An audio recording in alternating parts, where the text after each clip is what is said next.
Good afternoon, everyone. Today marks the successful completion of 100 RDLS sessions, and we take this opportunity to sincerely thank each and every person at the Center of Excellence at JJ Hospital. We sincerely thanks Dr. Vidya Nagar ma'am, Dr. Priya Patil ma'am, Dr. Prabhakar sir, Dr. Saili ma'am. We also thank Dr. Sonali Salvi ma'am, Dr. Rohit Hegde, and Dr. Maithili Umte ma'am for continuous support. Thank you for being there with us on this journey, and congratulations on achieving this remarkable milestones along with us. Your dedication, consistency, and commitment to strengthening the capacity of the healthcare professionals under an NACP has been truly inspiring. A special mention of Ms. Priyanka Gamre ma'am for the excellent coordination and support in planning and execution of these sessions. We look forward to many more successful sessions and continued collaboration in the years ahead. Today's session is HIV and non-communicable diseases, and we have with us Dr. Priya Patil ma'am. She is the Deputy Program Director with EOE JJ Hospital. We welcome you, ma'am, for today's session and request you to start the session. Thank you once again, ma'am. Thank you, madam. I thank ITEC and NACO for giving me this opportunity. आणि आजचं जे topic आहे HIV and non communicable diseases.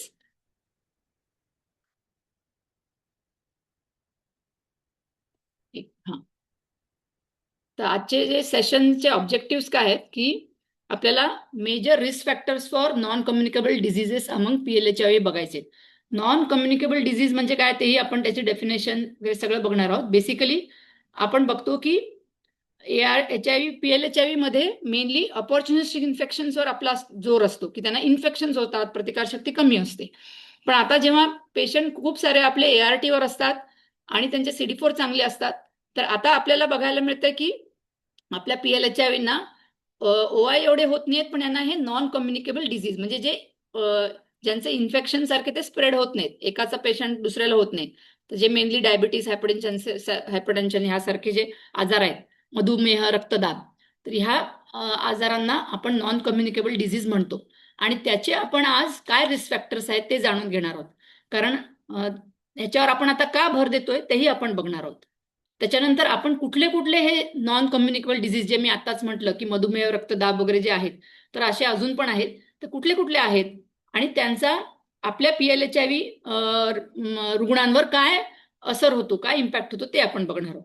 त्यानंतर आपण हे screening करणार आहोत, NCD screening म्हणतो जे, ते बघणार आहोत. आणि मॅनेजमेंट आपण आपल्या ART सेंटरवर काय आपण मॅनेजमेंट करू शकू ह्या आजारांची ते बघणार आहोत. आणि ह्याच्याबरोबरच आपल्याला हे आजार प्रिव्हेंट करायचे म्हणजे होऊ द्यायचे नाहीत आपल्या पेशंट्समध्ये. तर त्याच्यामुळे त्यांचा हेल्थ प्रमोशन स्ट्रॅटेजी म्हणजे त्यांचं आरोग्य चांगलं राहावं याच्यासाठी आपण काय स्ट्रॅटेजीज म्हणजे काय गोष्टी करणार आहोत ते बघणार आहोत. तर हे सगळे आपले आजच्या ह्या सेशनचे उद्दिष्ट आहेत. तर आता मगाशीच म्हटलं आपण नॉन कम्युनिकेबल डिसीज म्हणजे हे क्रोनिक आजार आहेत, हे दीर्घकालीन आजार आहेत आणि ते एका व्यक्तीपासून दुसऱ्या व्यक्तीला ट्रान्समिट होत नाहीत, म्हणजे इन्फेक्शन सारखे ते पसरत नाहीत. तर त्यांची काय काय वैशिष्ट्य आहेत की त्यांचा दीर्घकालीन असतात आणि ते स्लोली प्रोग्रेस होतात. त्यामुळे कधी कधी पेशंटला काही लक्षणं पण दिसत नाही. त्यानंतर ते इन्फेक्शियस नसतात, म्हणजेच नॉन इन्फेक्शियस ओरिजिन.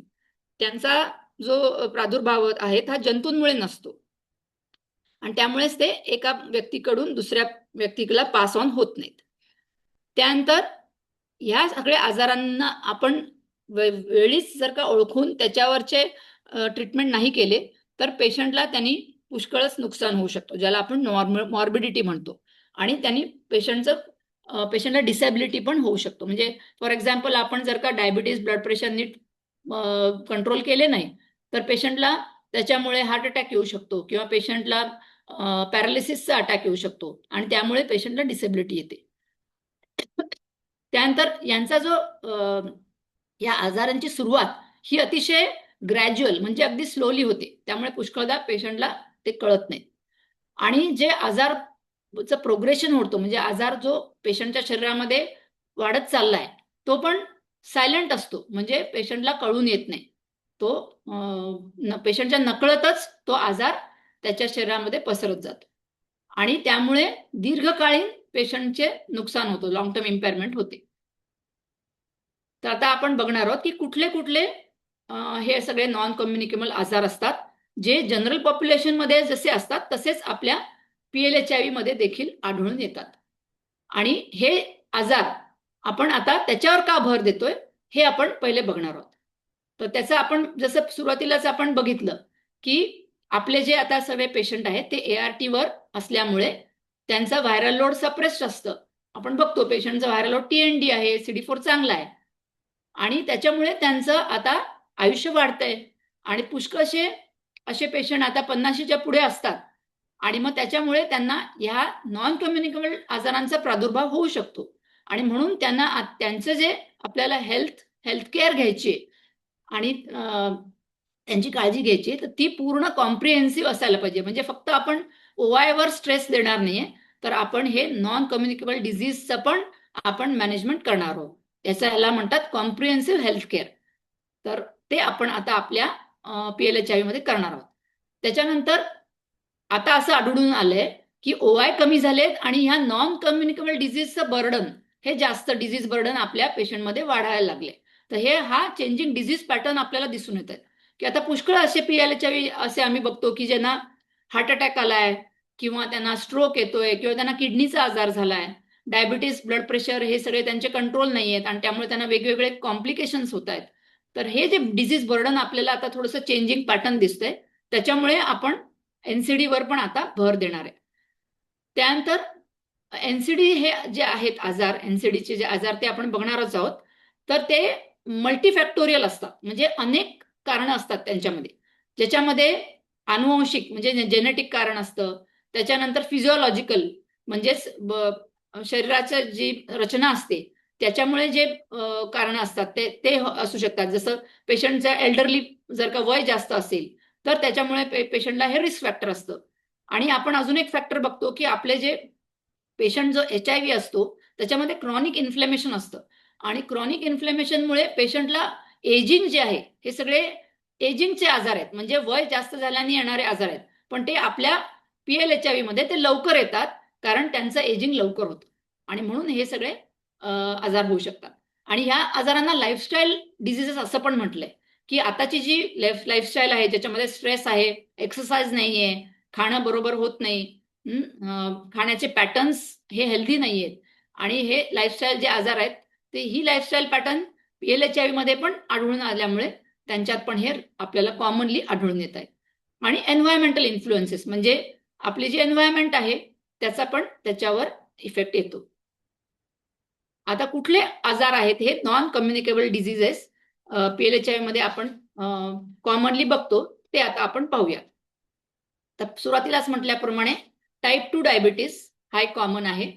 त्यानंतर कार्डिओव्हास्क्युलर डिसीज म्हणजे हृदयाचे आजार, त्याच्यामध्ये सगळ्यात कॉमन दिसून येणारा म्हणजेच ब्लड प्रेशर म्हणजे रक्तदाब आणि बाकीचे म्हणजे इस्केमिक हार्ट डिसीज म्हणजे पेशंटला जी कोरोनरी आर्टरी असते पेशंटची, जी रक्तवाहिनी असते त्याच्यामध्ये पुरवठा कमी होतो आणि हा इस्केमिक हार्ट डिसीज जो असतो म्हणजे हार्ट अटॅक वगैरे असे या आजारांना इस्केमिक हार्ट डिसीज म्हटलं जातं. तर हे कार्डिओव्हास्क्युलर डिसीज म्हणजे हार्टचं डिसीज.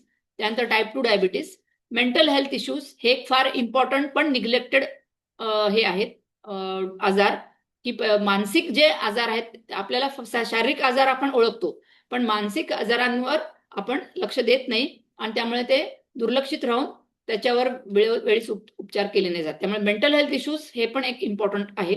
आणि सर्व्हायकल कॅन्सर म्हणजेच गर्भाशयाच्या पिशवीचा कॅन्सर हा पण एक अत्यंत महत्वाचा नॉन कम्युनिकेबल डिसीज आपल्याला माहीत असला पाहिजे. हे 4 आपण कॉमनली बघतो आपल्या PLHIV रुग्णांमध्ये. तर आता पहिले आपण common risk factors for hypertension म्हणजे रक्तदाब, डायबिटीस म्हणजे मधुमेह आणि मेजर कॅन्सर्स ते बघणार आहोत. आणि हे जे फॅक्टर्स आहेत ते सगळ्यांनाच कॉमन आहे. असं नाही आहे की फक्त HIV पॉप्युलेशनमध्ये या फॅक्टर्सचं रिस्क आहे.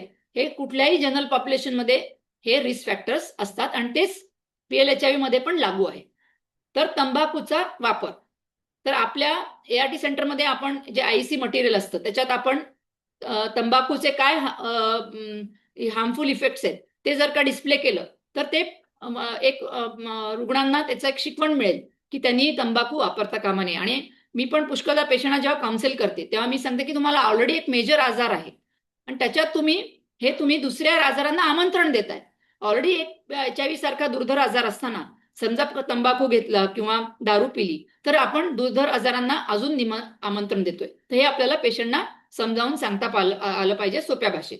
तर तंबाखूचा वापर, त्याच्यानंतर अनहेल्दी डाएट म्हणजे काय की आजकाल आपण बघतो की सगळे नोकरी करतात, त्यामुळे घरी स्वयंपाक न करण्याचा कल आहे आणि सगळं झोमॅटोवरनं ऑर्डर करायचं किंवा रस्त्यावरचे जे स्टॉल्स असतात तिथे फास्ट फूड इझिली मिळतं. मुंबईतला फेवरेट डाएट म्हणजे पावभाजी किंवा वडापाव. तर हे वडापाव वगैरे जे सारखे फूड्स आहेत ते अतिशय आरोग्याला घातक आहेत आणि ते आपल्याला माहीत नसतं आणि लोक एक नाईलाज म्हणून त्यांच्या नोकरीचा एक भाग म्हणून असा डाएट स्वीकार करतात. ते आपल्याला त्यांना समजावून सांगता आलं पाहिजे. तर अनहेल्दी डाएट. त्यानंतर फिजिकल इनऍक्टिव्हिटी. फिजिकल इनऍक्टिव्हिटी म्हणजे व्यायाम नसणे. तर आता पुष्कळदा आपण बघतो की लोक बसनी ट्रॅव्हल करतात, ट्रेननी जातात किंवा ऑफिसमध्ये आपल्या खुर्च्यांवर बसून असतात. तर त्यांना अजिबात व्यायाम त्यांच्या रुटीनमध्ये इन्क्लुडेड नसतो, कारण टाइम नसतो लोकांना. आता तेवढा वेळ नसतो की व्यायामाला मला टाइम द्यायचा. तर हा अतिशय घातक प्रकार आहे. जितका तुमची शारीरिक हालचाल होईल, जितका व्यायाम होईल, तितकं आरोग्य सुदृढ राहतं. तर त्याला HIV चे पेशंट सुद्धा अपवाद नाहीत. तर फिजिकल इनऍक्टिव्हिटी म्हणजेच जर का शारीरिक हालचाल नसेल, शारीरिक व्यायाम नसेल, तर हा पण ह्याच्यामुळे पण रक्तदाब, मधुमेह किंवा कॅन्सर सारखे दुर्धर आजार होतात. त्याच्यानंतर दारू. तर दारू जे रुग्ण पितात तर त्यांच्यामध्ये आपण बघतो की अडिरन्स कमी होतो. त्याच्यानंतर त्यांना लिव्हरचे हे होतात, आजार होतात आणि त्याच्यामुळे त्यांचा HIV आजारावर पण त्याचा वाईट परिणाम होतो. त्यामुळे दारू आणि तंबाखू हे पूर्णपणे त्यांना सोडून द्यायला सांगितलं पाहिजे. आणि जर का पेशंटला हे व्यसन सोडता येत नसेल तर आपण ते व्यसनमुक्ती केंद्रांकडे त्यांना पाठवून त्यांचं व्यसन सोडवण्याचा प्रयत्न करायला पाहिजे. डायबिटीसचे म्हणजे मधुमेहाचे 2 प्रकार असतात. त्याला एक टाइप 1 डायबिटीस म्हणतो आणि दुसरा टाइप 2. तर जो मेजॉरिटी पॉप्युलेशनमध्ये जो बघतो आपण, जो युज्युअली जास्त वजन ह्याच्याशी निगडीत असतो, तो टाइप 2 असतो. आणि टाइप 1 हा लहानपणीच दिसतो, जेव्हा कोणी अगदी लहान वयातच म्हणजे लहान मुलांमध्येच हा डायग्नोस होतो पहिलेच आणि त्याच्यामध्ये जेनेटिक पण कारण आहे आणि ऑटोइम्युन कारण असतं किंवा काही अननोन एन्व्हायरमेंटल फॅक्टर्स असतात. तर टाइप 1 डायबिटीस हा खूप रेअर आहे आणि त्याच्यामध्ये पेशंटला जनरली लहानपणापासून इन्शुलिन लागतं. तर मेनली जे आपले रुग्ण असतात युज्युअली मधुमेहाचे, ते टाइप 2 डायबिटीसचे असतात. आणि मधुमेह टाळण्यासाठी किंवा मधुमेहाचा कंट्रोल व्यवस्थित करण्यासाठी अनेक आपण रिस्क फॅक्टर बघतो की हे रिस्क फॅक्टर असले तर मधुमेह होऊ शकतो आणि मग हे रिस्क फॅक्टर जर का मॉडिफाय झाले तर मधुमेह आपण टाळू शकतो किंवा जर का असेल तर आपण ती शुगर कंट्रोल करू शकतो. तर हे कुठले आहेत फॅक्टर्स? ते म्हणजे मॉडिफायबल रिस्क फॅक्टर्स काही जे असतात त्याच्यामध्ये डाएट हा आहे, जे आपण आताच बघितलं की ज्या डाएटमध्ये खूप सारं कार्बोहायड्रेट आहे आणि रिफाईंड कार्बोहायड्रेट म्हणजे मैदा. तर मैद्याचं मोस्ट इम्पॉर्टंट म्हणजे पाव. तर मी म्हटलं तुम्हाला वडापाव, पावभाजी, सामोसा, बटाटा वडा, त्यानंतर खूप वेळा चहा, कॉफी घेणं. तर चहामध्ये साखर घातलेली असते बाहेर आणि सगळे हे जे कोल्ड ड्रिंक्स असतात बाहेर आपल्याला विकत मिळतात. कुठलेही कोल्ड ड्रिंक्स बघा त्याच्यामध्ये भरपूर साखर असते. तर हे सगळे घेणं म्हणजे अनहेल्दी डाएट. व्हेअरएज आपण घरचं जे आपलं जेवण असतं त्याच्यामध्ये भाकरी, पोळीपेक्षाही भाकरी चांगली मानली जाते. त्यानंतर आजकाल आपल्याला मिलेट डाएट म्हणतात डायबिटीसमध्ये, म्हणजे ज्वारी, नाचणी याचा आपण डाएटमध्ये इन्क्लूड करणं. ज्वारी, बाजरी, नाचणी हे जे आपले पारंपरिक पद्धतीचे डाएट्स आहेत, ज्याची भाकरी, त्याच्यानंतर भात कमी करणं. अनहेल्दी डाएटमध्ये भाताचा पण हे आहे की जर का खूप भात खाल्ला, भातमध्ये खूप स्टार्च असतो, कार्बोहायड्रेट असतो, तर तो जास्त भात खाल्ल्याने पेशंटची शुगर वाढू शकते. तर हे अनहेल्दी डाएट जर का आपण मॉडिफाय केलं तर डायबिटीस टाळू शकतो. त्यानंतर फिजिकल इनॅक्टिव्हिटी, आपण आताच ते रिस्क फॅक्टर बघितलं, तर ते आपण इझिली टाळू शकतो. इव्हन जेव्हा पेशंट कोणी पण खुर्चीत बसला असेल जॉबमध्ये, तर तो बसल्या बसल्या पायाची हालचाल, पाय असे सतत हालचाल म्हणजे एक्सरसाइज तो बसल्या बसल्याही थोडा करू शकतो. तर ते आपण पेशंटना सांगू शकतो. आणि रोज ॲटलिस्ट अर्धा तास चालणं, किमान अर्धा तास चालणं. चालणं हा सगळ्यात सोपा एक्सरसाइज आहे. तर हे आपण पेशंटला इझिली आपण हे समुपदेशन करू शकतो. त्याच्यानंतर ओबेसिटी किंवा ओव्हरवेट. तर ज्या ज्या पेशंटचं वजन, आता आपण बघतो की आपल्या याटी सेंटरमध्ये आपण वजन दर महिन्याला घेतो किंवा आपल्याला जेव्हा पेशंट येऊन बसतो तेव्हा कळतं की हा जास्त याचं वजन दिसतंच आपल्याला. तर निदान अशा पेशंटमध्ये तरी वजन नुसतं नाही, BMI म्हणजे बॉडी मास इंडेक्स, तर हाईटच्या रेशो प्रमाणे जो वजन असतं तर ते करून BMI जास्त असेल, BMIचे हेल्दी BMI म्हणजे 25च्या कमी, 20 ते 25 या रेंजमध्ये BMI असावा लागतो. आणि त्याचा फॉर्म्युला आहे, तर त्याचा ऍप पण मिळतं मोबाईलवर, इझिली अवेलेबल आहे. तर तुम्ही BMI काढू शकता. स्पेशली मेडिकल ऑफिसर्स हे करू शकतात की पेशंटचा BMI करून जो जास्त असेल तर त्यांना डायटरी ऍडवाइस, एक्सरसाइज ऍडवाइस आणि मेडिकेशन ऍडवाइस हे तिन्ही आपण करू शकतो. त्यानंतर high blood pressure. High blood प्रेशरसाठी मीठ कमी खाणे हे डाएट आपण घेऊ शकतो. आणि बीपीच्या गोळ्या आपल्याला आता खूप सगळीकडे उपलब्ध असतात. मेडिकेशन्स इझिली अवेलेबल आहेत. इव्हन ART सेंटर्सला पण आपण ते प्रिस्क्राईब करू शकतो आणि ब्लड प्रेशर कंट्रोलमध्ये ठेवू शकतो. तर ब्लड प्रेशर असलं तर ते डायग्नोज व्हायला बीपी चेक करून घेणं नियमित, आणि मग डाएटमध्ये मीठ कमी खाणं आणि बीपीच्या गोळ्या नियमितपणे घेणं हे फार इम्पॉर्टंट आहे. पुष्कळदा पेशंट म्हणतात मला काही त्रास होत नाही. तर बीपीचा त्रास कोणालाच होत नाही, पण ते बीपी पट्टा लावून मेजर केलं तरच समजतं की आहे. आणि बीपी ते आपण रुग्णांना समजावून सांगायला पाहिजे की जेव्हा पेशंटला ब्लड प्रेशर असतं तेव्हा आतून त्याची बॉडी पोखरली जाते.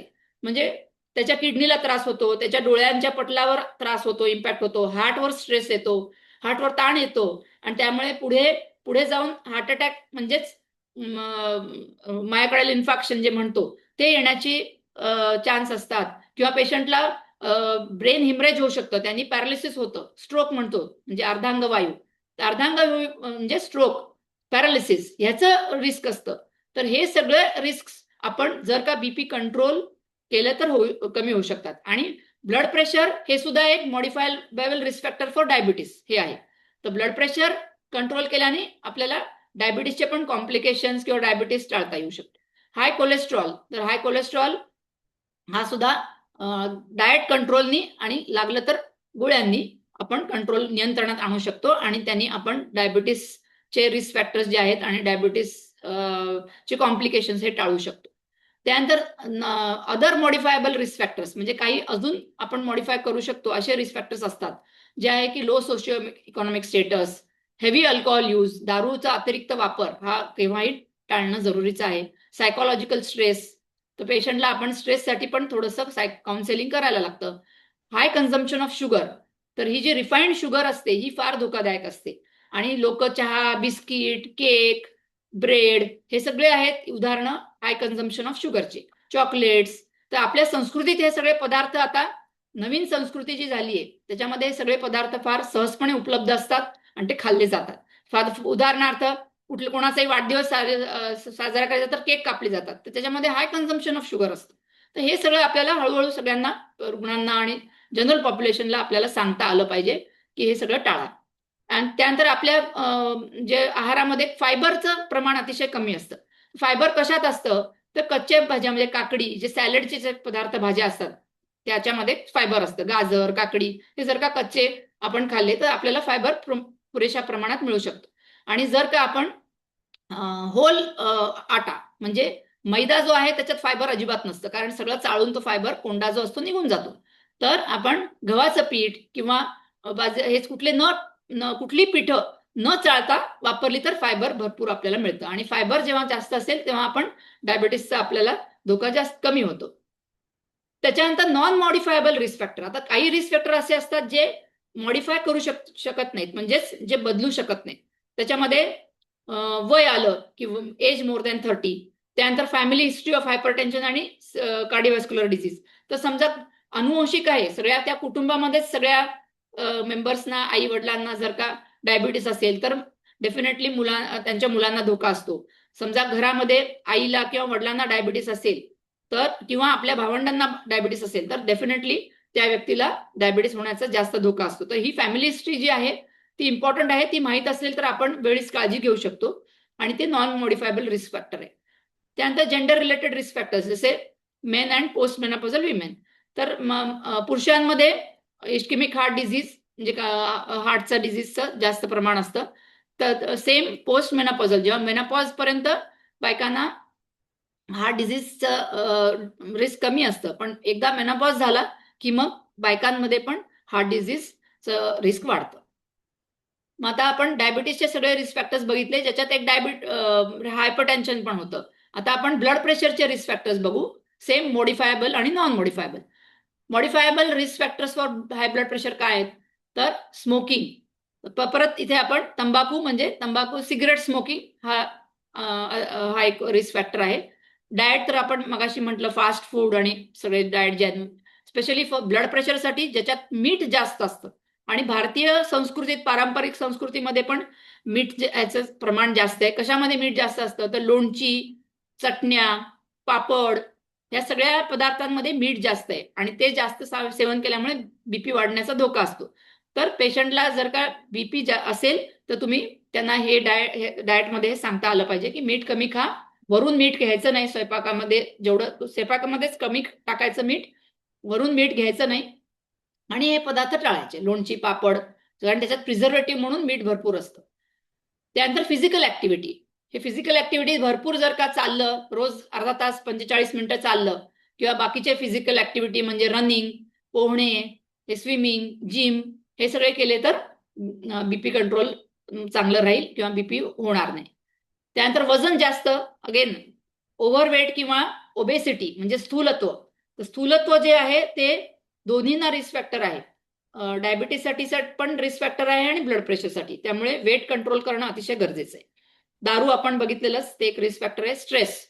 स्ट्रेस सुद्धा जो आहे, तर स्ट्रेस कसा कमी करू शकतो त्याचं पण आपल्याला काउन्सिलिंग यायला पाहिजे की योगा सांगू शकतो आपण, प्राणायाम सांगू शकतो. तर ह्या गोष्टींनी मेडिटेशन, हरिनाम घेणे, हे पण एक स्ट्रेस. आपले जे पारंपरिक आहेत ते भजन ऐकणे, भगवंतांची भक्ती करणे, या सगळ्या गोष्टींनी पण स्ट्रेस खूप कमी होतो. पण हे आपण कधी सांगत नाहीत. तर हे सगळं आपण पेशंटना काउन्सिलिंग करता आलं पाहिजे आपल्याला. नॉन मॉडिफायबल रिस्क फॅक्टर्स काय आहेत? की वय तर आपण चेंज नाही करू शकत. त्यानंतर फॅमिली हिस्ट्री जर का बीपीची असेल तर डेफिनेटली रिस्क असणार, कारण ते चेंज नाही करू शकत. आणि एक्झिस्टिंग हेल्थ कंडिशन, जसं पेशंटला समजा किडनीचा आजार असेल तर त्यांना ब्लड प्रेशरचा खूप धोका असतो किंवा बाकीचे जे काही आजार असतात, लिव्हरचा आजार असेल तर लिव्हरच्या आजाराने डायरेक्टली बीपी होत नाही, पण त्यांनी बीपीचा पण आजार आहे आणि मग बाकीचे पण आजार आहेत, तर मग अशा पेशंटना बाकी कॉम्प्लिकेशनचे रिस्क वाढतात. त्याच्यानंतर आपण बघितलं चौथा जो नॉन कम्युनिकेबल डिझीज आहे तो सर्व्हायकल कॅन्सर आणि त्याचे काय रिस्क फॅक्टर्स ते आता आपण बघू. तर ह्युमन पॅपिलोमा व्हायरसचं इन्फेक्शन, तर हा एक व्हायरस आहे. त्याचं जेव्हा पेशंटचा जेव्हा हे होतं, सुरू होतं, लैंगिक संबंध यायला लागतात, तेव्हा हे इन्फेक्शन होतं HPVचं. आणि जेव्हा कुठल्याही व्यक्तीला मल्टिपल सेक्स पार्टनर्स असतात, अनेक लैंगिक संबंध येतात, त्याच्यामध्ये मग हे रिस्क वाढतं. आणि बाकीचे सर्व्हायकल कॅन्सरचे रिस्क आहेत, म्हणजे गर्भाशयाच्या पिशवीच्या कॅन्सरचे रिस्क, ते म्हणजे तंबाखूचा वापर, त्याच्यानंतर 3 पेक्षा जास्त जर का मुलं असतील तर त्या अशा स्त्रियांमध्ये जास्त रिस्क असतं.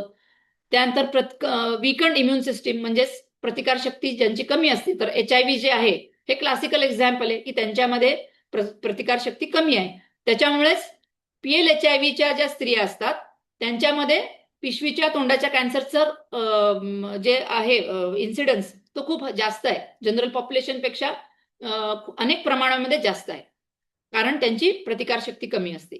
त्यानंतर बर्थ कंट्रोल पिल्स म्हणजे OC पिल्स जे आपण म्हणतो, त्यांचा जर का दीर्घकालीन वापर केला असेल तर त्यांनी सर्व्हायकल कॅन्सरचा रिस्क वाढतं. त्यानंतर diet low in fresh fruits and vegetables, तशी फळं आणि भाजी, ताज्या भाज्या, ताजी फळं हे खाणं अतिशय महत्वाचं आहे, कारण ह्या जर का खाल्ल्या गेल्या तर मग कॅन्सरचा रिस्क कमी होतो. पण हे जर का आहारामध्ये कमी असेल तर तो पण एक रिस्क फॅक्टर आहे सर्व्हायकल कॅन्सरसाठी. आणि फॅमिली हिस्ट्री, जर का फॅमिलीमध्ये याची हिस्ट्री असेल तर मग रिस्क वाढतं. आता आपण बघणार आहोत की आपण जे स्क्रीनिंग करणार आहेत ह्या नॉन कम्युनिकेबल डिझिजेस आपल्या PLHIV रुग्णांमध्ये, ते कसं करणार आहे? तर पहिलं आपण स्क्रीनिंग बघणार आहे डायबिटीस म्हणजेच मधुमेह याचं. तर आता कोणाला स्क्रीन करणार? सगळे जे आपले रुग्ण असतात ART सेंटरचे, all PLHIV regardless of age, म्हणजे असं नाहीये की बाबा हा तरुण आहे मग आपण स्क्रीनिंग नको करायला, असं नाही. Regardless of age with no prior diagnosis of diabetes, म्हणजे असं नाही की याला पहिले काही हिस्ट्री आहे बा किंवा याला फॅमिली हिस्ट्री आहे तरच स्क्रीन करायचं, असं नाही. सगळे पेशंट आपल्या ART सेंटरमधनं ART घेत आहेत, त्या प्रत्येक सगळ्या पेशंटचं आपण स्क्रीनिंग करणार आहोत ह्याच्यासाठी, डायबिटीससाठी. मग केव्हा करायचं स्क्रीन?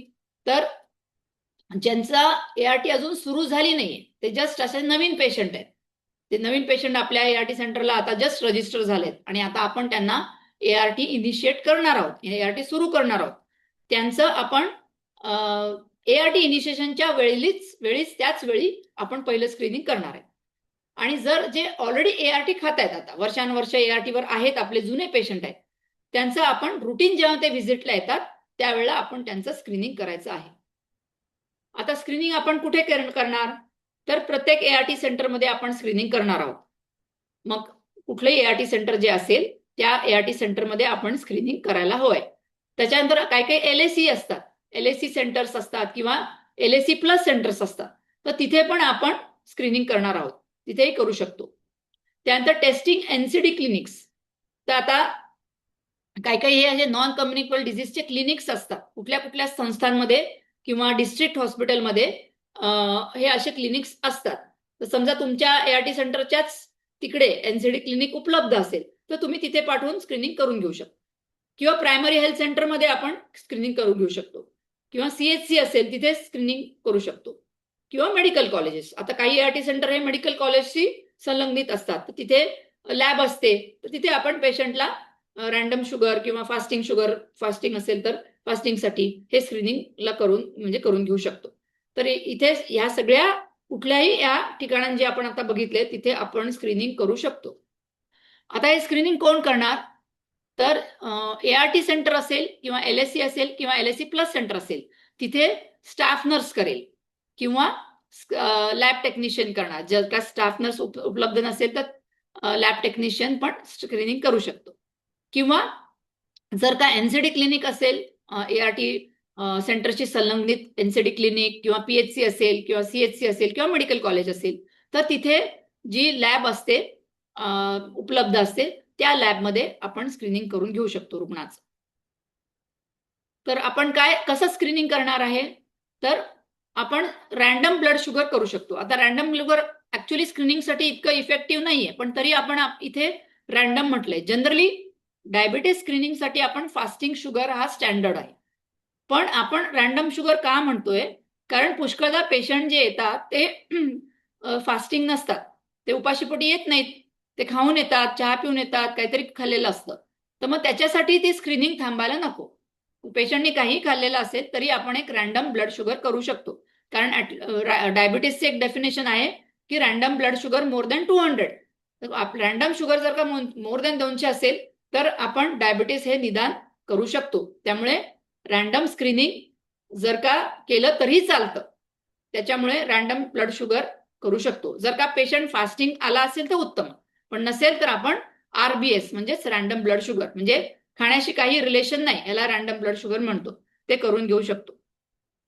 त्याच्यासाठी आपण capillary blood sample using a glucometer or Venus blood sample.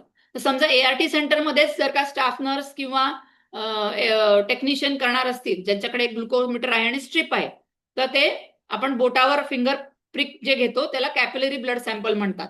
आणि जर का आपण पेशंटला लॅबमध्ये पाठवून लॅबमध्ये पाठवून असेल तर तिथे व्हिनस ब्लड सॅम्पल दिलं जातं. मग आपण एकदा स्क्रीनिंग केल्यावर समजा पेशंटला शुगर नॉर्मल आली, रॅन्डम ब्लड शुगर नॉर्मल आली किंवा फास्टिंग शुगर नॉर्मल आली, जसं आता ART इनिशिएट केली आणि पेशंटचं शुगर नॉर्मल आली, किंवा रुटीन व्हिजिटला पेशंट आला आणि त्यावेळेला नॉर्मल आली, तर मग पुढचं स्क्रीनिंग केव्हा करणार? तर जे कोणी ज्यांची शुगर नॉर्मल आली आहे म्हणजेच नॉन डायबेटिक आली आहे अशा PLHIV रुग्णांचे दर 6 महिन्यांनी आपण स्क्रीनिंग करायचंय. कारण असं नाहीये की 6 महिन्यापूर्वी जर का शुगर नॉर्मल आहे तर आता येऊ शकत नाही, तर म्हणून वर्षातनं 2दा हे स्क्रीनिंग केलेलं उत्तम असतं. तर म्हणून रिपीट स्क्रीनिंग आपल्याला एव्हरी 6 मंथ्स म्हणजे दर 6 महिन्यांनी करायचं आहे. किंवा कधी कधी पेशंटला डायबिटीसची लक्षणं येतात, समजा 3 महिन्यापूर्वी शुगर केली होती, ती बाबा ओके होती किंवा बॉर्डरलाईन होती म्हणा, आणि आता पेशंटला काहीतरी जखम आहे जी बरी होत नाहीये, किंवा सारखं सारखं लघवीला होत आहे असे आणि मग वेट लॉस झाला आहे, जे डायबिटीसचे लक्षणं असतात तशी जर का SMO किंवा मेडिकल ऑफिसला आढळून आली तर मग मेडिकल ऑफिसर इरेस्पेक्टिव्ह की केव्हा मागचं स्क्रीनिंग परत रिपीट करू शकतो. पण ऍटलीस्ट 6 मंथ्स एव्हरी 6 मंथ्स करायला पाहिजे. तर आता स्क्रीनिंग आपण कसं करणार आहे युझिंग ग्लुकोमीटर. समजा आता ग्लुकोमीटरवर आपण चेक केलं तर ती लेस दॅन 200 आली, तर लेस दॅन 200 म्हणजे या पेशंटला डायबिटीस नाहीये. तर अशा पेशंटला काय करणार आपण की पेशंटला लाईफस्टाईल आणि डायटरी मॉडिफिकेशन सांगणार आणि सांगणार की दर 6 महिन्यांनी पुढच्या 6 महिन्यांनी आपण रिपीट करूया. तर आता समजा पेशंटची अगदीच बॉर्डरलाईन आहे, कधी कधी काय होतं की 200 नाहीये पण 190 आहे, थोडीशी बॉर्डरलाईन आली आहे, तर अशा पेशंटला आपण होत शक्य असेल तर नेक्स्ट टाइम फास्टिंग शुगर पण करून घेऊ शकतो. पण जनरली लेस दॅन 200 म्हणजे सेफ आहे. आणि अशा पेशंटला आपण डायबिटीस टाळण्यासाठी म्हणजे प्रिव्हेन्शनसाठी लाईफस्टाईल आणि डायटरी मॉडिफिकेशन सांगणार आहे. कारण असं नाहीये की फक्त मधुमेहाच्याच रुग्णांनी असा डाएट घेतला पाहिजे. कुठल्याही पेशंटनी नॉर्मल इव्हन नॉर्मल माणसाने पण हा डाएट म्हणजे भात कमी, वरून साखर कमी, चहा कॉफी अतिरिक्त सेवन न करणे, मैद्याचे पदार्थ, बिस्किट, बेकरीचे पदार्थ न खाणे, हे जे असं आपलं काउन्सिलिंग आहे ते प्रत्येक पेशंटलाच व्हायला पाहिजे. कारण त्याने त्या पेशंटमध्ये पुढे जाऊन डायबिटीस होणार नाही. तर हे लाईफस्टाईल डायटरी मॉडिफिकेशन आपण प्रत्येक पेशंटलाच सांगायचं. असं नाही की हा तुमची शुगर कमी आली आहे, तुम्ही भरपूर खा, काही पण खा, असं नाही. तर ते काउन्सिलिंग आपल्याला प्रत्येक पेशंटचं द्यायचंच आहे. आता समजा शुगर 200 पेक्षा जास्त आली तर मग आपण ह्या पेशंटचं व्यवस्थित जे प्रोटोकॉल आहे त्याप्रमाणे फास्टिंग शुगर करून घेणार, पोस्ट प्रँडियल म्हणजे जेवल्यानंतर 2 तासाची शुगर करून घेणार आणि HbA1c म्हणजे 3 महिन्याचा ॲव्हरेज आपल्याला साखर पेशंटची कळते आणि HbA1c मोर दॅन 6.5 हा एक डायबिटीसचा निकष आहे. तर ते आपण हे तिन्ही टेस्ट आपण पेशंटला सांगणार आहोत आणि मग त्याप्रमाणे पेशंटचे आपण ट्रीटमेंट सुरू करणार आहोत.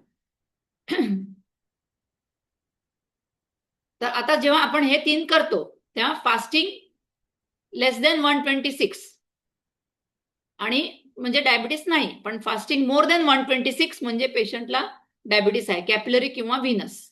कॅपिलरी म्हणजे ग्लुकोमीटरवरचं, व्हीनस म्हणजे आपण जे नसेमधनं जे ब्लड घेतो ते याच्या लॅबमध्ये. त्यानंतर पोस्ट ब्रँडियलचा काय क्रायटेरिया आहे, काय निकष आहे. पोस्ट ब्रँडियल शुगर जर का 200च्या वर असेल म्हणजे जेवल्यानंतर 2 तासाची साखर जर का 200च्या वर असेल तर पेशंटला 100% म्हणजे डायबिटीस आहे. आणि HbA1c जर का 6.5% पेक्षा जास्त असेल तर पेशंटला डायबिटीस आहे. आणि ह्या 3 जे काय व्हॅल्यूज येतात त्याप्रमाणे किती सिव्हिअर येतात, म्हणजे समजा कोणाची फास्टिंगच 300 असेल तर पेशंटला अतिशय सिव्हिअर डायबिटीस आहे आणि मग पोस्ट ब्रँडियल ते अजून 500 जाऊ शकते आणि मग HbA1c अशा पेशंटमध्ये 9-10 असं असू शकतं. अशा पेशंटला जेव्हा खूप जास्त हाय शुगर्स असतात अशा पेशंटला आपण ऍडमिट व्हायचा सल्ला द्यायला पाहिजे. व्यवस्थित कुठल्या मेडिसिन OPD जिथे अवेलेबल आहे किंवा डिस्ट्रिक्ट हॉस्पिटल जिथे अशा पेशंटला आपण ऍडमिट होऊन ट्रीटमेंट घ्यायचा सल्ला देतो किंवा फिजिशियनच्या अंडर आपण पेशंटला रेफर करतो. आणि जर का आपल्याला फास्टिंग लेस दॅन 126, पोस्ट प्रँडियल लेस दॅन 200 आणि HbA1c लेस दॅन 6.5 असेल तर मग पेशंटला, कारण रॅन्डम शुगर कधी कधी एखाद्या वेळेला पेशंटने काही खाल्लं असेल तर वाढू शकते, तर मग हे व्हॅल्यूज जास्त रिलायबल असतात. तर ह्या व्हॅल्यूज जर समजा नॉर्मल आले तर मग पेशंट नॉन डायबिटिक आहे आणि मग त्या पेशंटला आपण डायबिटीस टाळण्यासाठी डायटरी मॉडिफिकेशन सांगायचं आहे. आणि जर का शुगर्स जास्ती असतील पेशंटच्या ह्या व्हॅल्यूज प्रमाणे जास्ती असतील तर पेशंटला आपण ट्रीटमेंट सुरू करणार आहे. तर आपण आता बघितलं की फास्टिंग मोर दॅन 126 किंवा post prandial more than 200, Venus आपण 200 हे घेतो आणि कॅपिलरीसाठी 220 हा असा निकष आहे. तर असं जर का व्हॅल्यूज असतील किंवा HbA1c मोर दॅन 6.5 असं निघालं तर आपण पेशंटला डायबिटीस असं आपण पेशंटला सांगायचं की तुम्हाला डायबिटीस आहे, त्याचं निदान झालं डायबिटीसचं. आणि मग माइल्ड टू मॉडरेट डायबिटीस असेल तर आपण ART सेंटरमध्येच ट्रीटमेंट इनिशिएट करू शकतो. खूप सिव्हिअर असेल तर आपण रेफर करू शकतो. रेफरल टू NCD क्लिनिक किंवा मेडिसिन OPD ते मी ऑलरेडी सांगितलं की खूप जास्त सिव्हिअर डायबिटीस असेल किंवा काही कॉम्प्लिकेशन्स असतील डायबिटीसचे, जसे डीके आहे म्हणा किंवा कुठलंही इन्फेक्शन आहे पेशंटला, तर असे जे पेशंट असतात ज्यांना काही इन्फेक्शन आहे आणि शिवाय म्हणजे काहीतरी गुंतागुंत आहे, जास्त सिव्हिअर डायबिटीस आहे, अशा रुग्णाला रेफर करणार आहोत एनसीडी क्लिनिक किंवा मेडिसिन ओपीडीला. व्हेरॅज काही पेशंटला दुसरी काही लक्षणं नाही, दुसरे काही कॉम्प्लिकेशन नाही आणि माइल्ड डायबिटीस निघालाय, माइल्ड टू मॉडरेट, तर आपण एआरटी सेंटरमध्ये पेशंटला ट्रीटमेंट सुरू करू शकतो. आता अशा पेशंटचा जो नवीन ज्याचं निदान झालेलं आहे डायबिटीसचं, किंवा जे ऑलरेडी डायबिटीस ज्यांना आहे आणि असे पेशंट आपल्या एआरटी सेंटरला आहेत, त्यांचं आपण मॉनिटरिंग कसं करणार? तर आपण त्यांची फास्टिंग चेक करतो. शुगर फास्टिंग लेस देन 130 असेल तर पेशंटचा डायबिटीस कंट्रोलमध्ये. सिमिलरली ब्लड जेवल्यावर 2 तासांच्या नंतरची शुगर लेस देन 180 असेल तर पेशंटचा कंट्रोल व्यवस्थित आहे आणि HbA1c ऍटलीस्ट 7% खाली पाहिजे, म्हणजे पेशंटचा कंट्रोल व्यवस्थित आहे. तर ते आपण पेशंटला हे टेस्ट करून फॉलोअपला यायला सांगायला पाहिजे आणि हे असे कंट्रोलमध्ये आहे की नाही बघायला लागेल. आणि अशा पेशंटचं अडिअरन्स काउन्सिलिंग, डाएट आणि लाईफस्टाईल मॉडिफिकेशनचं काउन्सिलिंग चालू ठेवायला पाहिजे. आणि हे मॉनिटरिंग जे आहे ते एव्हरी पिल पिकअप व्हिजिटला चालू ठेवणं गरजेचं आहे.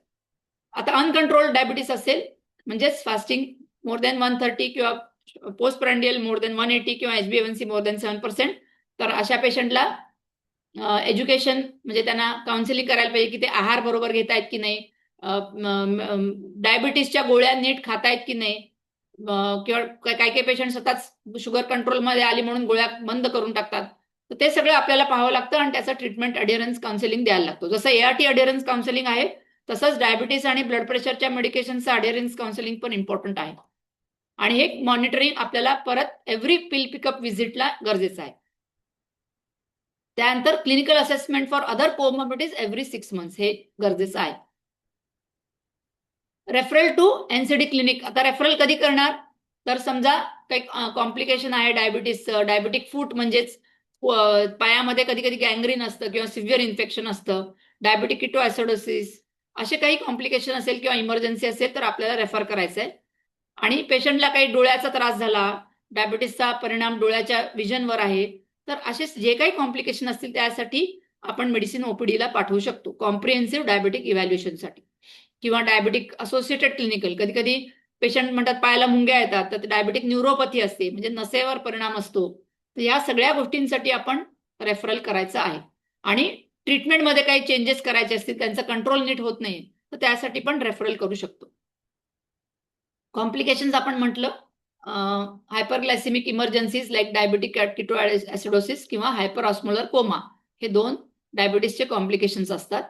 तर त्याच्यामध्ये पेशंटचा श्वास जोरात होतो आणि पेशंट एकदम डिहायड्रेटेड असतो सिव्हिअर, तर असा पेशंट, आणि उलट्या होतात. तर कुठल्याही डायबिटीस पेशंटमध्ये ही लक्षणं दिसली तुम्हाला की खूप साऱ्या उलट्या होत आहेत, श्वास जोरात चाललाय पेशंटचा, आणि अतिशय डिहायड्रेशनची लक्षणं आहेत, असा पेशंट ताबडतोब रेफर करा, कारण ह्या 2 डीकेए किंवा हायपरऑस्मोलर कोमा हे असू शकतात. तर अनकंट्रोल डायबिटीस केसेससाठी तुम्ही ट्रीटमेंट अडेरन्स काउन्सिलिंग करू शकता आणि अडेरन्स तुम्ही 3 महिन्यांनी परत पेशंट डायबिटीसच्या गोळ्या बरोबर खातायत की नाही हे आपण रिअसेस करू शकतो. आणि तरी जर का शुगर अनकंट्रोलच असेल तर मग पेशंटला स्पेशालिस्टकडे पाठवणं गरजेचं असेल. तर अर्ली वॉर्निंग सायन्स काय आपण डायबिटीसच्या पेशंटमध्ये आपल्याला माहित पाहिजेत. हायपोग्लायसिमिया म्हणजे शुगर कमी होणं, म्हणजे पेशंटला चक्कर येते, डोळ्यासमोर अंधारी येते, घाम सुटतो, धडधड होते, तर ही हायपोग्लायसिमियाचे लक्षणं. त्यानंतर पेशंट कन्फ्यूज होतो, डिझिनेस, चक्कर येणं, घाम, एकदम भूक वाटते पोटामध्ये, फटीग, एकदम थकवा येतो, ही सारी हायपोग्लायसिमियाचे लक्षण आहेत, म्हणजे शुगर कमी होते. हायपरग्लायसिमिया म्हणजे शुगर खूप अतिशय जास्त वाढली, ह्याची लक्षणं काय आहेत की पेशंटला सारखी तहान वाटते, सारखी तहान म्हणजे खूप सारं पाणी पिलं तरी तहान भागत नाहीये. त्यानंतर फ्रिक्वेंट युरिनेशन, सारखं युरिनलाच पळावं लागतं. त्यानंतर दृष्टी थोडीशी हे होते, म्हणजे दृष्टीला नीट दिसत नाहीये, ब्लड विजन होतं. फटीग, ह्याच्यामध्ये पण थकवा दोन्हीमध्ये येतो, हायपोमध्ये पण येतो, हायपरमध्ये पण येतो. पण हायपोग्लायसिमियामध्ये जास्त करून घाम येणं, हात थरथर करणं, धडधड होणं, एकदम पोटामध्ये भूक लागणं आणि मग साखर किंवा काही खाल्ल्यावर बरं वाटणं, हे हायपोग्लायसिमियाचे लक्षण आहे. आणि तहान आणि सारखं वारंवार लघवीला जाणं ही हायपरग्लायसिमियाचे लक्षण आहे. डायबेटिक किटोएसिडोसिस मध्ये मी मगाशी म्हटलं त्याप्रमाणे नॉशिया, व्हॉमिटिंग सारखं खूप सारं व्हॉमिटिंग, उलट्या होणं, पोटात दुखणं, अतिशय तहान लागणं आणि तोंड कोरडं पडणं आणि ब्रीदिंग फास्ट होणं किंवा त्यांच्या ब्रीदला फ्रुटी स्मेल असा येतो, ते सगळं हे डीकेचे लक्षण आहेत. तर आपण एक पहिले केस स्टडी बघणार, एक उदाहरण बघून तुम्हाला जास्त चांगलं कळेल की मिस्टर आर हे 42 वर्षाचे आहेत, PLHIV, आणि त्यांची ART मागच्या 6 वर्षापासून सुरू आहे आणि त्यांचं ते व्हायरली सप्रेस्ड आहेत, व्हायरल लोड TND येतोय आणि रेग्युलरली ते ART सेंटरला येत आहेत. ड्युरिंग एका रुटीन व्हिजिटमध्ये ते म्हणाले की त्यांना थकवा खूप जास्त येतोय गेल्या काही महिन्यांपासून आणि सारखी तहान लागते आणि सारखं लघवीला वारंवार जावं लागतंय आणि यांना मागे काही हिस्ट्री नव्हती, डायबिटीसची हिस्ट्री नव्हती. मग ART सेंटरनी अशी लक्षणं होती आणि त्याचं स्क्रीनिंग करण्यासाठी रॅन्डम ग्लुकोज बघितलं तर ते 238 म्हणजे 238 निघालं. तर आता is this patient eligible for diabetes screening as per the guidelines even if he has not reported symptoms? तर काय उत्तर असेल की आता ह्याला समजा लक्षणच नसतील तर हा पेशंट एलिजिबल आहे का? आपण मगाशीच बघितलं की प्रत्येक पेशंट हा एलिजिबल आहे, लक्षणं असो वा नसो. ह्याला लक्षणं आहे तर अजूनही जरुरी आहे, पण जर का लक्षणं नसतील तरी पेशंटचं स्क्रीनिंग व्हायलाच पाहिजे. Is a single RBS value sufficient to label him as diabetic or is further testing required? तर याचं 200च्या पेक्षा जास्त आहे म्हणून हा डायबिटिक नक्कीच असणार आहे, पण आपण कन्फर्म करणार. तर कन्फर्मेटरी टेस्ट आपण मगाशी बघितल्या त्याप्रमाणे आपण पेशंटचं फास्टिंग बघितलं तर ते 142 म्हणजे 126 पेक्षा जास्त हे डायबिटीस आहे, तर ते कन्फर्म झालं होतं. Fasting more than 126, post prandial more than 200, तर यांचा 226 निघालं आणि यांचं HbA1c 7.4 निघालं, म्हणजे 6.5 पेक्षा डेफिनेटली जास्त आहे. त्यामुळे ह्या पेशंटला आपण आता निदान केलं की he is diagnosed with type 2 diabetes. तर याचं ART आपण कंटिन्यू केली विदाउट इंटरप्शन. मग ह्या पेशंटला काय केलं गेलं की receive counselling on dietary modification. Counselling झालं, काय आहार घ्यायला पाहिजे, त्याच्यानंतर फिजिकल ऍक्टिव्हिटी की कसा व्यायाम रोज करायला पाहिजे आणि अडिअरन्स ऑन ओरल हायपोग्लायसेमिक एजंट्स, हे सगळं इनिशिएट झालं. NCD क्लिनिकच्या कोऑर्डिनेशनमध्ये हे सगळे उपाय केले गेले आणि आता हा रुग्ण प्रत्येक ART व्हिजिटला फॉलोअप करतोय. 3 महिन्यांनी हे सगळं आहार, व्यायाम, जे बेसिकली थिअरी असते डायबिटीसची मॅनेजमेंट, आहार, व्यायाम आणि मेडिकल ट्रीटमेंट म्हणजे गोळ्या. तर नुसतं गोळ्या घेऊन चालत नाही, आहार आणि व्यायामही पेशंटला सांगावंच लागतं. तर या पेशंटला हे तिन्ही केलं गेलं आणि त्याच्यानंतर त्याचं HbA1c 6.8 इतकं खाली आलं, 7.4 वरनं, आणि फास्टिंग शुगर पण त्याची टार्गेट रेंजमध्ये आली. तर what parameters define control diabetes ते आपण बघितलं की HbA1c लेस दॅन 7, पोस्ट प्रँडियल शुगर लेस दॅन 200 आणि fasting less than 126. If the HbA1c had remained above 7% despite good adherence for 3 months, what would be the next appropriate state? तर आता त्यांनी गोळ्या नीट खाल्ल्या, आहार व्यायाम पण फॉलो करतोय, पण तरी HbA1c 7 पेक्षा जास्त आहे. तर मग नेक्स्ट स्टेप आपल्याला असं करायला लागेल की पेशंटला रेफर करायला लागेल की त्याच्या गोळ्याचं आपल्याला रेजिमेन चेंज करून द्यायला लागेल. The patient is counseled on recognizing early warning signs of hypoglycemia and hyperglycemic emergencies. तर ह्या सगळ्याची माहिती द्यायला पाहिजे. जेव्हाही पेशंट अशा गोळ्या खात असतो तेव्हा त्यांना सांगायचं की ह्या गोळ्या चालू असताना उपास नाही करायचा. मग हायपोग्लायसिमियाची काय लक्षणं आहेत आणि हायपरग्लायसिमियाची काय लक्षणं आहेत, आणि अशी लक्षणं आढळली तर ताबडतोब त्यांनी दवाखान्यात यायला पाहिजे असं सांगायचं. आता हायपरटेन्शन.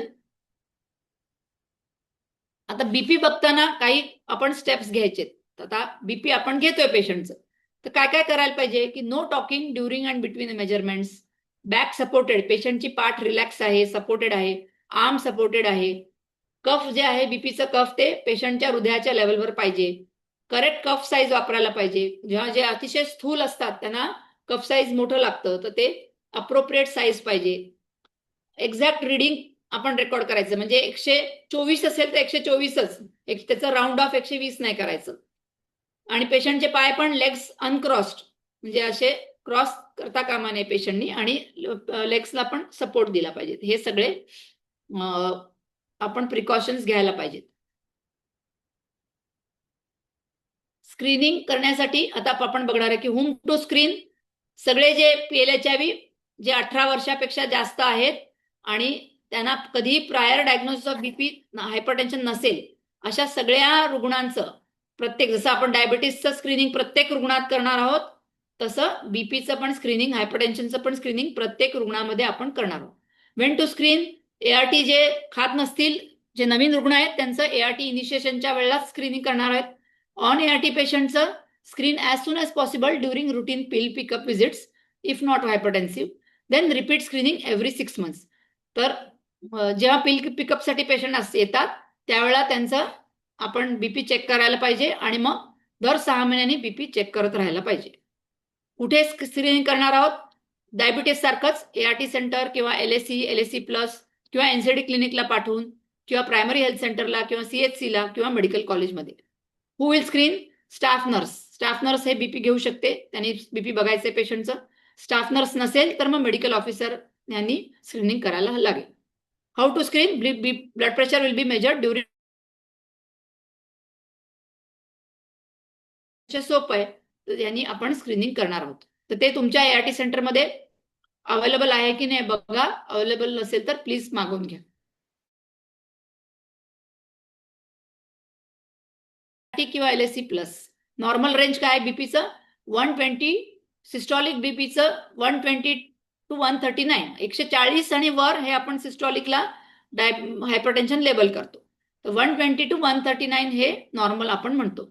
डायस्टॉलिकचं 80 to 89, कारण ब्लड प्रेशरची डेफिनेशन आहे 140/90. त्याच्यावर असेल तर हायपरटेन्शन आहे. त्याच्या खालचं म्हणजे 80 to 89 हे हाय नॉर्मल म्हणतो. नॉर्मल पेशंटचं बीपी खरं 120/80 असतं.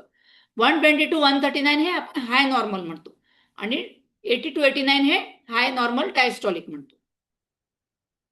तर हे कंटिन्यू मॉनिटरिंग एव्हरी 6 months आपल्याला करायचंय आणि ब्लड प्रेशर होऊ नयेसाठी डाएट आपण सगळं बघितलेलंच आहे. स्टेज 1 बीपी काय आहे? 140 to 159 सिस्टॉलिक किंवा डायस्टॉलिक 90 to 99. तर ह्याच्यामध्ये आपण 2 सेट्स ऑफ रिडिंग्स 2 वेगळ्या ओकेजनवर ॲटलिस्ट 1 to 4 weeks अपार्ट घ्यायचंय, कारण एकाच रिडिंगवर आपण बीपीचं डायग्नोसिस देत नाही. कधी कधी पेशंट स्ट्रेसमध्ये आहे, धावपळ करून आलाय, खूप पळत आलाय, तर बीपी एखाद वेळेला ओकेजनल हाय येऊ शकतं. म्हणून आपल्याला 2 सेट्स ऑफ रिडिंग्स लागणार आहेत वेगवेगळ्या ओकेजनला.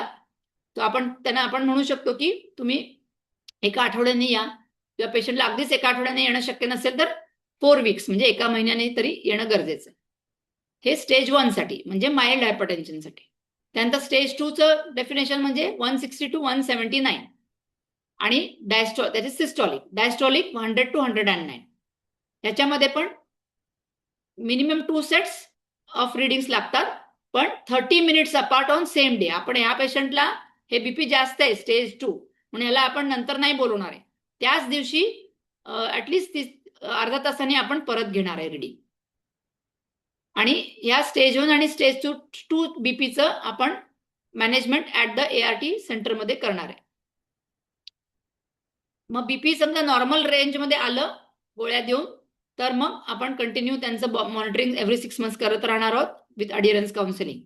आणि बीपी जर का स्टील हाय असेल तर मग आपण त्यांना डायग्नोस विथ हायपरटेन्शन. ॲक्च्युली जेव्हा बीपी कमी येतं, समजा सेकंड रिडिंग कमी आलं, नॉर्मल रेंजमध्ये आलं, तर मग पेशंटला बीपी नाहीये, कारण 2 आपल्याला रिडिंग्स लागतात. पण दोन्ही रिडिंग्स जर का हाय आले, जसं स्टेज 2चं दोन्ही रिडिंग्स डायस्टॉलिक सिस्टॉलिक 160 to 179 किंवा डायस्टॉलिक 100 to 109, तर ते आपण बीपी त्यांना डायग्नोसिस आपण हायपरटेन्शन आहे असं म्हणणार. तर जेव्हा स्टेज 2 आहे तर त्याच दिवशी डायग्नोस होणार, कारण आपण त्याच दिवशी 2 रिडिंग्स घेणार. आणि स्टेज 1 असेल, माइल्ड असेल, तर आपण जे एका आठवड्याने बघणार आहोत किंवा व्हॉटएव्हर 4 weeksनी बघणार आहोत. तर हे जर का दोन्ही हाय आले तर आपण त्यांना डायबिटीस असं डायग्नोस करणार आहे. पण दुसरं रिडिंग नॉर्मल आलं तर मग आपण त्यांना परत काउन्सिलिंग करणार आहोत. आता जेव्हा पेशंटला डायग्नोसिस झालं, डायग्नोज विथ हायपरटेन्शन, तर आपण ट्रीटमेंट इनिशिएट करणार. आणि मग ट्रीटमेंट इनिशिएट केल्यानंतर आपण बीपी चेक करून ते नॉर्मल आलं की नाही बघणार.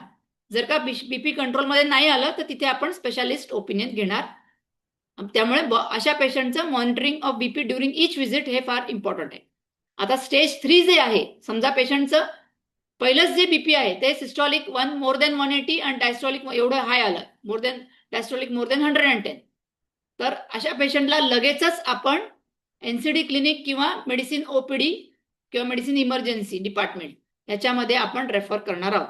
स्टेज 1 स्टेज 2 चं आपण एआरटी सेंटर लेवलवर कन्फर्म करणार आहोत 2 सेट्सनी आणि ट्रीटमेंट इनिशिएट करणार आहोत जर का डायग्नोसिस झालं तर. पण स्टेज 3 असेल म्हणजे 180 पेक्षा वर असेल systolic किंवा diastolic more than 110, we are going to refer to NCD clinic. So it is very important for immediate referral to medicine or emergency department within the district hospital किंवा any tertiary care hospital for further management, because अशा पेशंटला this patient can have a hypertensive emergency, any complication. आणि then follow up at the ART later on after the expert or clinician's advice. So warning signs of hypertension. आता आपण warning signs बघणार आहोत. अजून एक 5-10 मिनिटं थोडंसं एक्सटेंड होईल. मी जितक्या लवकर आपण फिनिश करता येईल तेवढं बघूयात. ही लक्षणं काय आहेत? चक्कर येणे, डिफिकल्टी इन ब्रिदिंगला डिफिकल्टी, नॉशिया, व्हॉमिटिंग, विजनला त्रास होणे, अँझायटी, कन्फ्युजन, कानात आवाज येणे, बझिंग इन इयर्स आणि नोज ब्लीड्स, नाकातनं रक्त येणं किंवा ॲब्डॉमिनल हार्ट रिदम, हे सगळे ब्लड प्रेशरचे लक्षण आहेत. एक case study. S is a 50-year-old woman who has been on ART for 10 years, clinically stable आहे. She comes for her routine ART follow up and no complaints. पेशंटला काहीच लक्षण नाही. Part of routine care, BP was measured, it was 156/96. तर आपण बघितलं हे stage 2 आहे. मग she was rested, BP rechecked after 30 minutes, which remained elevated at 152/94. So is this enough to diagnose hypertension or are additional readings required? आपण बघितलं 2 readings 30 minutes apart. So this is enough. या पेशंटला आपण diabetes असं label करू शकतो. For what age should PLHIV be routinely screened for hypertension at ART centers? आपण म्हटलंय की every patient above age 18 आपण स्क्रीन करायचंय. So repeat BP measurements on a subsequent visit confirm persistently elevated readings. She is diagnosed with stage 1 hypertension. She receives counseling on salt restriction, physical activity, weight control, हे सगळं counselling लागणार आहे. Tobacco cessation. Anti hypertensive treatment is initiated after consultation with NCD clinic. Follow up visits. Her BP is 128/84. How frequently should BP be monitored once hypertension is diagnosed? Control होईपर्यंत जितक्या frequently it is advisable to monitor the BP frequently till the BP is controlled, and once it is controlled, मग 6 monthly. Which warning symptoms in a hypertensive PLHI would require immediate referral? तर आपण मगाचे warning symptoms पाहिले की पेशंटला डिझीनेस आहे किंवा पेशंटला breathing difficulty आहे, पेशंटला पायावर स्विलिंग आहे, चेस्ट पेन आहे, असे कुठलेही वॉर्निंग सिम्पटम्स असतील तर आपल्याला इमिजिएट रेफरल करावं. ह्या पेशंटला advise to continue lifestyle modifications and regular follow. तर लास्टली सर्वायकल कॅन्सर, हे आपण लास्ट 5 minutes मध्ये घेऊयात. स्क्रीनिंगसाठी whom to screen all women and girls living with HIV who are ever sexually active. When to screening at the time of ART initiation. ART इनिशिएशनच्या वेळेला पहिलं screening, if negative repeat screening every 3 years up to 65 years of age. जे ART name असतात, नवीन patient असतात, त्यांना ART initiate करण्याच्या वेळेला एक पहिलं स्क्रीनिंग करायचं आहे. निगेटिव्ह असेल तर मग आपण ती दर 3 वर्षांनी स्क्रीनिंग करणार आहोत. ऑन ARTच्या पेशंटला screen as soon as possible, आणि इफ निगेटिव्ह त्यांचंही repeat screening after every 3 years up to 65 years of age. Any time if related symptoms are reported. Symptoms अशी लक्षणं आहेत कॅन्सरची, ती आपण बघणार आहेत काय, तशी असतील तर केव्हाही आपण स्क्रीनिंग करू शकतो. Where to be screen? Referral from ART to NCD clinic at district hospital, PHC, CHC. आता हे जे स्क्रीनिंग आहे ते आपण ART सेंटरवर करू शकत नाहीये, ते आपण ते NCD क्लिनिकला पाठवणार किंवा गायनेकॉलॉजी OPD मेडिकल कॉलेज किंवा डिस्ट्रिक्ट हॉस्पिटल इथे पाठवणार आहोत. हु विल स्क्रीन? गायनेकॉलॉजिस्ट किंवा NCD क्लिनिक मधले तज्ज्ञ किंवा टर्शरी केअर फॅसिलिटी, म्हणजे जसं मेडिकल कॉलेज आहे तिथले एक्सपर्ट स्क्रीन करणार, किंवा कॅम्प असेल तर कॅम्पमध्ये. How to screen? तर ते प्रायमरी स्क्रीनिंग जे करतात, visual inspection with acetic acid, ते ॲसेटिक ॲसिड अप्लाय करतात आणि मग ते व्हिज्युअल इन्स्पेक्शन करतात आणि पॅप स्मिअर घेतात. पॅप स्मिअर हे मेडिकल कॉलेज किंवा डिस्ट्रिक्ट हॉस्पिटल किंवा टर्शरी केअरमध्ये होतं आणि पेशंटला पॅप्समियर पॉझिटिव्ह आला तर कॉल्पोस्कोपी म्हणून प्रोसिजर असते, विथ ऑर विदाउट बायोप्सी ती करतात. Screening for cervical cancers in women living with HIV screen, triage and treat approach आहे. म्हणजे प्रायमरी स्क्रीनिंग हे मेडिकल कॉलेज तुम्ही रेफर करू शकता. तुमच्या सेंटरला जर का मेडिकल कॉलेज नसेल तर तुमच्या जवळचं सगळ्यात जवळचं जे मेडिकल कॉलेज आहे किंवा डिस्ट्रिक्ट हॉस्पिटल जिथे गायनेकॉलॉजिस्ट उपलब्ध आहे तिथे तुम्ही पेशंटला रेफर करा याच्यासाठी. पण पेशंटला ही माहिती देऊन रेफर करणं गरजेचं आहे. आणि हे मेथड्स आपण बघितले, कॉल्पोस्कोपी किंवा बायोप्सी. त्याच्यानंतर HPV DNA टेस्टिंग म्हणून असते, ज्यांचं हाय रिस्क म्हणजे हाय रिस्क आहे की नाही बघण्यासाठी. तर ते काही ठिकाणी पायलट स्टडी म्हणून हे टेस्टिंग उपलब्ध सुरू झालंय, पण सगळीकडे उपलब्ध नाही. तर women living with HIV ever sexually active जे आहे त्यांचं primary screening at ART initiation आपण हे असं रेफर करून पाठवू शकतो. आणि जर का पॉझिटिव्ह आलं तर मग ट्रायस टेस्टिंग जसं बायोप्सीसाठी ते करायचं आहे. बायोप्सीमध्ये पॉझिटिव्ह आलं तर ते समजा प्री कॅन्सर असेल किंवा डायग्नोसिस सर्वायकल कॅन्सर असेल त्याप्रमाणे त्याची मॅनेजमेंट होते. तर ते refer to cancer treatment centre for appropriate management. आणि 1 year post treatment follow up at that treatment centre हे गरजेचं आहे. निगेटिव्ह स्क्रीनिंग आला तर एव्हरी 3 इयर्स आपल्याला हे स्क्रीनिंग करून घ्यायचं आहे. त्यामुळे ते आपण डॉक्युमेंट करणार आहोत व्हाईट कार्डमध्ये की हे स्क्रीनिंग कधी झालं, त्याप्रमाणे लक्षात येईल की आता नेक्स्ट स्क्रीनिंग कधी आहे. तर हे सगळं डॉक्युमेंटेशन आपल्याला ग्रीन बुक आणि व्हाईट कार्डमध्ये करणं गरजेचं आहे. तर स्क्रीनिंग फॉर 3 इयर्स आपण एव्हरी 3 इयरली करणार आहे. If all 3 annual follow up primary screening are negative refer for screening every 3 years. जेव्हा ट्रायस टेस्ट निगेटिव्ह, समजा पहिली ट्रायस टेस्ट पॉझिटिव्ह असेल आणि मग नंतरची निगेटिव्ह आली तर त्याच्यानंतर अॅन्युअल स्क्रीनिंग लागतं आणि मग अॅन्युअल स्क्रीनिंग निगेटिव्ह आल्यावर मग दर 3 वर्षांनी करणार आहे. तर आता ART सेंटर रोल्स काय आहे? Risk reduction and prevention. तर इन्फॉर्मेशन काउन्सिलिंग ही माहिती देणं पेशंटना की हे सर्वायकल कॅन्सर, पिशवीचा कॅन्सरचा रिस्क आहे तुम्हाला, आणि IAC मटेरियल्स देऊन आपण हे त्यांना रिस्क समजावून सांगू शकतो. म्हणजे मग पेशंट तयार होतील. आता पेशंट म्हणतील आम्हाला काही त्रास नाही, आम्ही कशाला जायचं. तर ते त्यांना पहिली स्टेप आहे की तुम्ही ती घ्या सगळ्या ART सेंटर्समध्ये, पेशंटना प्लीज माहिती द्या. मग referral after positive screening, referral with positive primary screening त्यांना टर्शरी केअर मेडिकल कॉलेजमध्ये पाठवा. आणि सपोर्ट कोऑर्डिनेशन ड्युरिंग डायग्नोसिस. समजा पेशंटला असं काय सर्वायकल कॅन्सरचं काही निघालं तर त्याचं पण त्यामध्ये त्यांना व्यवस्थित त्यांना जायला सांगणं, गायनेकॉलॉजिस्टकडे त्यांना रेफर वेळेवर करणं, या सगळ्या गोष्टी आपण एन्श्योर करू शकतो. आणि ART त्यांची अशा पेशंटची, समजा नवीन पेशंट असेल तर टाइमली इनिशिएशन ऑफ ART फार गरजेचं आहे. त्यांना ART अडेरन्सवर काउन्सिलिंग करणं अतिशय गरजेचं आहे. आणि फॉलोअपमध्ये पण काउन्सिलर किंवा स्टाफ नर्सचा सपोर्ट पाहिजे. Support post treatment follow up visits हे सगळं करणं गरजेचं आहे.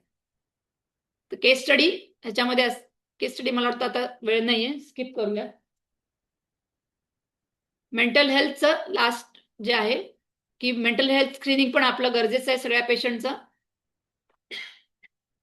पेशंटला काही आपण प्रश्न विचारू शकतो की पेशंटला उदास वाटतंय का, होपलेस वाटतंय का, आणि सगळ्या गोष्टींमधला इंटरेस्ट कमी झालाय का, या कुठल्या आन्सर्स या क्वेश्चनचा प्रश्न जर का या प्रश्नाचं उत्तर हो असेल तर मग एक स्क्रीनिंग टूल आहे PHQ-9 टूल, जे स्क्रीनिंग करतं डिप्रेशनसाठी. ते वापरून आपण स्क्रीनिंग करू शकतो. आणि मग referral as per the score, ह्या स्कोर प्रमाणे आपण सायकॅट्रीला रेफरल करू शकतो. तर हे पेशंट हेल्थ क्वेश्चनर 9 म्हणून जे आहे ते आपल्या ART सेंटरमध्ये आपण उपलब्ध करून घ्यायचंय, याचं प्रिंटआउट करून ठेवायचंय.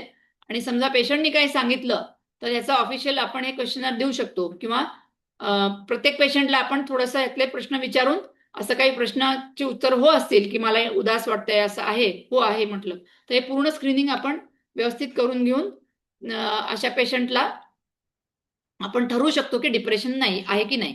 तर पेशंटचा स्कोर 0 to 4 असेल तर डिप्रेशन अनलाइकली, अशा पेशंटला काही डिप्रेशन नाहीये आणि repeat screening as per schedule. तर प्रत्येक पेशंटचं आपण हे क्वेश्चनर देऊन इनिशियल स्क्रीनिंग करून घेऊ शकतो. आणि ह्या स्कोर प्रमाणे मग पुढचं आपण पायऱ्या घेऊ शकतो की 5 to 9 असेल तर माइल्ड डिप्रेशन आहे, मग ART सेंटरला काउन्सिलिंग करू शकतो. 10 to 14 तर मॉडरेट आहे, किंवा 15 to 19 मॉडरेट टू सिव्हिअर आहे. तर असे जेव्हा 10 पेक्षा जास्त स्कोर आला असेल तर आपण पेशंटला सायकॅट्रिस्टकडे रेफरलसाठी पाठवू शकतो. हे सायकोलॉजिकल इंटरव्हेन्शन्स आहेत. आणि मेडिकल मॅनेजमेंट मध्ये आपल्याला हे बघावं लागतं की there are no drug interactions. तर कुठल्या ड्रग्स जसे अमिट्रिप्टिलिन किंवा फ्लोक्झेटिन हे ड्रग्स आहेत, अशा ड्रग्सचे काही ड्रग इंटरॅक्शन नाही आहेत. आता NRTI, NNRTI आणि इंटिग्रेज इन्हिबिटर्स म्हणजेच टिनोफोइर लॅम्युडिन हे जे आहेत आणि डोलुटेग्राविर ह्या ड्रग्सचे अमिट्रिप्टिलिन किंवा फ्लोक्झेटिन यांच्याशी काही इंटरॅक्शन नाही आहेत, जे रुटीनली डिप्रेशनला वापरतात. पण PI जर का असेल म्हणजे अटाझानाविर वापरत असेल किंवा दारुनाविर असेल तर मग ह्या ड्रग्सची इंटरॅक्शन होते. तर मग अशा पेशंटमध्ये आपण त्यांचं ECG वगैरे रेकमेंड करायला पाहिजे किंवा ॲटलिस्ट आपण मेडिसिन OPDला रेफर करायला लागतं की किंवा डोस ॲडजस्टमेंट जरी लागली नाही तरी अशा पेशंटमध्ये हे प्रिकॉशन घ्यावे लागतात. तर ज्याही पेशंटचे व्हायरल लोड्स जास्त आहेत त्यांचं एक कारण म्हणजे पेशंट मेंटली स्टेबल नाही. अशा पेशंटचं पण तुम्ही प्रायोरिटाईज करू शकता मेंटल हेल्थ स्क्रीनिंगचं. केस स्टडी आपण आता वेळेच्या अभावी स्क्रिप्ट करू शकतोय. तर हे रिपोर्टिंग इन सोच हे पण गरजेचं आहे.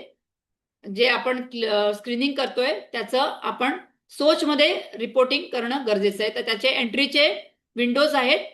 तिथे अदर कोएक्झिस्टिंग कंडिशन हा ड्रॉपडाऊन केला तर ते आपण सोचच्या ह्याच्यामध्ये हे एनलिस्ट करू शकतो. ज्या पेशंटला डायबिटीस असेल, हायपरटेन्शन असेल तर ते मेडिकल ऑफिसर्सचं रेकॉर्ड हे काम आहे की all medical officers will record the NCDs in the SOCH and they also should be recorded in the white card in the section 3, 8B, 12 and 13. So these are the windows where in SOCH you will see the. So key roles at ART Center for Integrated NCD Care. There are roles for counselor or staff nurse. So they will counsel on risk reduction, mental well-being and healthy lifestyle, routine screening for diabetes, hypertension, depression, promote early diagnosis, adherence and follow-up, and reinforce women's health messages. And what is the role of the ART Center team? MO, nurse and counselor, facilitate the confirmation and diagnosis of diabetes, hypertension and depression, timely referral for cervical cancer screening, support treatment adherence for ART and NCDs, including mental health conditions, and promote HPV vaccination. So this was recruited from NACO's ART MO training PPT on HIV and comorbidities. Thank you. so much. Sorry Thank you for the so much, delay of ma'am. 10 minutes. No problem, ma'am. Kiran sir, can we give mic access to everyone? Ma'am, there are no questions in the chat box.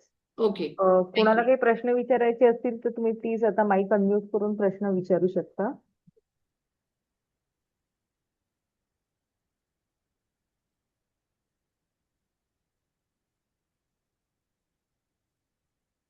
हाँ madam, हाँ, HbA1c in HIV is not म्हणजे exact correlate होत नाही sugar level असं literature मध्ये वाचण्यात आलं होतं. नहीं, what is the question, sir? I didn't get the question.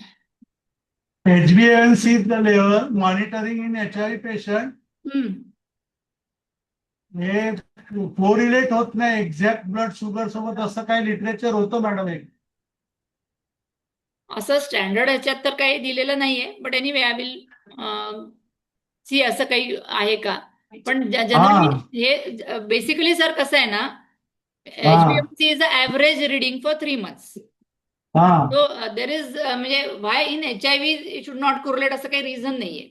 असं कुठेही काही गाईडलाईन्स मध्ये तरी नाहीये की in PLHIV we should not use HbA1c as a tool. It is not there in any guideline. It is reasonably good only.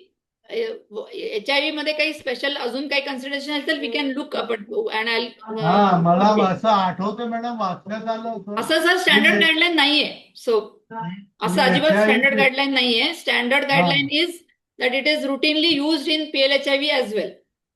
Okay madam, पण माझ्या वाचण्यात होतं की मग ते सर तुम्ही कुठलं आर्टिकल आहे ते रेफरन्स मला सांगा, मग आपण ते डिस्कस करू. नक्की आठवत नाही पण मी सांगतो मॅडम. ठीक आहे. Any other question? Ma'am, I don't think there are any other questions. Thank you so much, ma'am. Kiran sir, can we quickly run the feedback poll?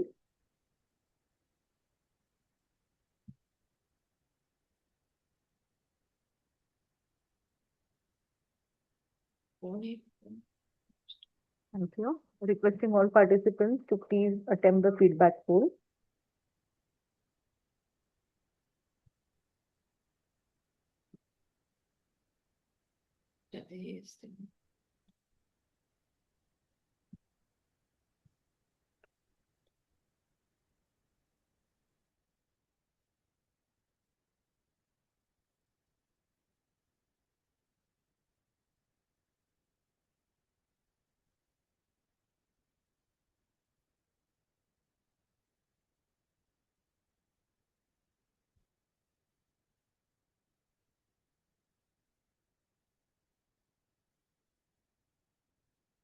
Requesting participants to please attempt the poll before leaving the meeting.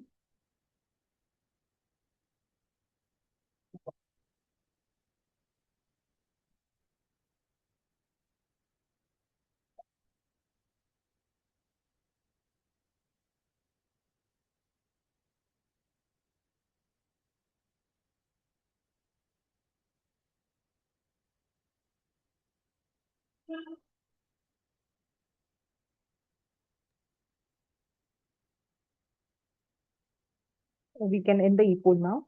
Thank you to all the participants for patient listening. We'll conclude the session now.